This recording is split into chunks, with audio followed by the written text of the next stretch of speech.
शेतकऱ्यांच्याचमुळे निसर्ग कोपतोय. पूर्ण नांगरलेली उन्हात तापणारी जी जमीन असते त्याच्यामध्ये तुम्ही समजा अनवाणी चाललात तर काय होईल?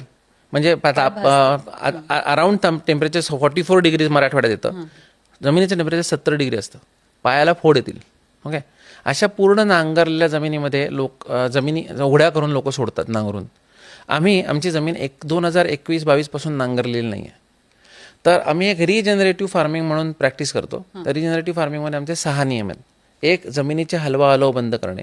दुसरं, जमीन कायम झाकलेली असणे, मग तिच्यावर ऊन पडून ती तापली नाही पाहिजे.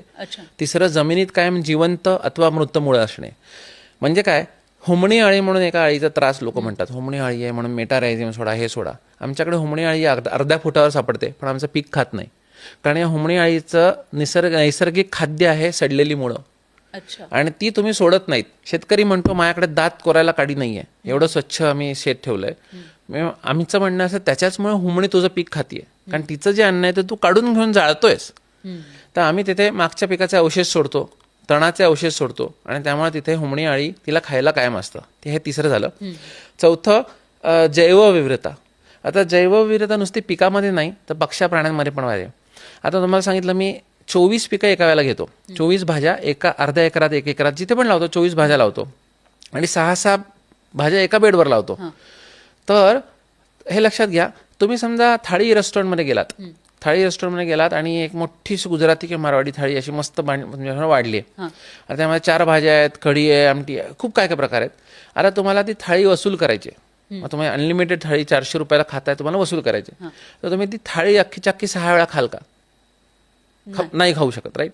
मग तुम्ही काय करता, तुम्ही बासुंदी शोधता किंवा गुलाबजाम शोधता किंवा फरसाण शोधता त्यातलं, आणि मग म्हणता की अरे आपण आता अनलिमिटेड किंवा आमरस शोधता आणि आता आज अनलिमिटेड आमरस खायचा आहे. ओके, तर तुम्ही जेव्हा असं जैवविविधता मांडून देता ना, तेव्हा कीड पण आमरस शोधते.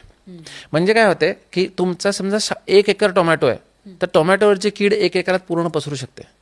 पण माझा 1 एकर टोमॅटोच नाही आहे, माझ्या टोमॅटोच्या लगेच बाजूला मुळा आहे, त्याच्या बाजूला काही आहे, तर माझी कीड डिस्ट्रीब्यूट होते.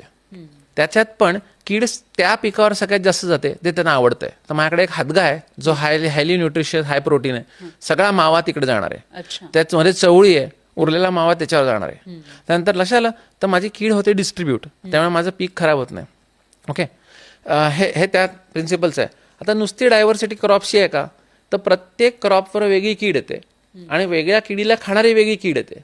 म्हणजे निसर्गामध्ये हर्बीवोरस, ओमनीवोरस, कार्निवोरस, डेट्रिटिवोरस कीटक आहेत.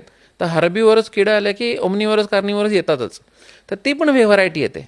तर माझ्याकडे बघा, मावा खायला ढालकिडा आहे, ढालकिड्याला खायला सरडा आहे, सरडाला खायला खंड्या आहे, आणि खंड्याला खायला मांजर आहे. तर माझ्याकडे प्रत्येक किड्याला खायला किडा आहे. 2024 पासून आम्ही फवारण्या बंद करून टाकल्या आमच्या पण. म्हणजे आम्ही आधी घरगुती औषधं जे बनवायचो, अर्क बिरकम, बंद करून टाकलं, गरजच उरली नाही. भेंडीवर कीडच येत नाही, आणि येतात तर आमच्याकडे असंख्य पक्षी येतात, त्यांना बसायला हादग्याची झाडं आहेत, थांबे आहेत, ते येऊन सगळ्या अळ्या टिपून निघून जातात. तर अळ्याच नाही आहेत, कोबीवर सुद्धा अळ्या येत नाहीत, फ्लॉवरवर सुद्धा अळ्या येत नाहीत. म्हणजे याच्यामध्ये एकतर तुम्ही नांगरणी केलेली नाहीये, त्याचा खर्च बाजूला गेला, त्याच्यानंतर आळी पडत नाहीये, त्याच्यामुळे जी काही तणनाशक आहे, किंवा दुसरं एक म्हणता येईल की त्या आळ्या नष्ट करण्यासाठी जी तुम्ही फवारणी करतात त्याचाही खर्च तुमचा बाजूला गेला. आणि अशामध्ये मग उत्पादन किती येतं? कारण जे शेतकऱ्यांना भीती ही वाटते की जर आपण मशागत केली नाही तर चांगलं उत्पादन येणार नाही. ओके, आता एक सोपं सांगतो. डायरेक्ट सेलिंग असेल तर हे महत्वाचं नाही की तुम्ही किती उत्पादन करताय, हे महत्वाचं तुम्ही किती विकू शकताय. आता तुम्हाला एक सोपं गणित सांगतो. 20 मेथी, 20 पालक, 20 कोथिंबीर, 20 कांदापात, 4 झालं. आता 5वा ऍड करूया, एक कोथिंबीर, पालक, मेथी, कांदापात आणि करडई घेऊया, 20 करडई. अशा 100 जुड्या आहेत, 10 रुपयाला विकल्यात.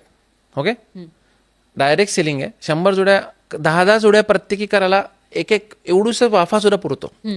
असं रोजचं उत्पादन केलंय तर 10 रुपयाला विकलाय तर 1000 रुपये तुम्हाला रोज मिळतात. 50% नेट प्रॉफिट मिळाला तर 15,000 पगार इथे झालाय. लक्षात मी काय म्हणतोय, सगळ्या भाज्या 5-5 किलो आहेत, अशा 100 किलो भाज्या आहेत 20 प्रकारच्या, किंवा सगळ्या भाज्या 8-10 किलो आहेत. अशा काही भाज्या, आता भेंडी 25 किलो होते आमच्याकडे, कारण ती मुलांना आवडते, जास्त जाते.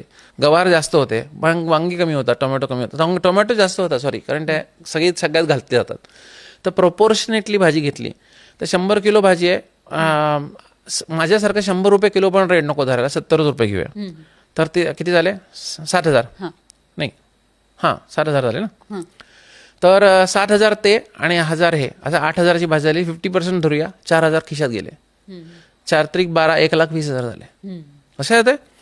तुम्हाला किती विकता येतं हे महत्वाचं आहे, किती करता हे महत्वाचं नाही. आणि हे जे तुम्हाला कॅल्क्युलेशन सांगितलं हे 1 एकराच्या आत होतं.